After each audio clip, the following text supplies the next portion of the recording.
Hi friends, কেমন আছেন সবাই? Good evening.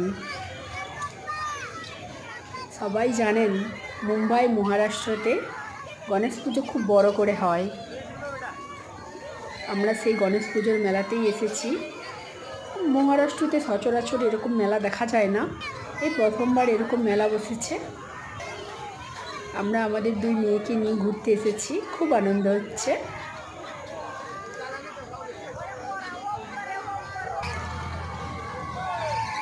সবাই ভালো থাকবেন, একটু সাপোর্ট করবেন আমাকে।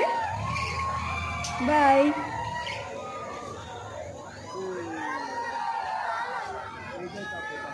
40 টাকা করে কিছু দরকার নেই, 150 টাকা করে জানো।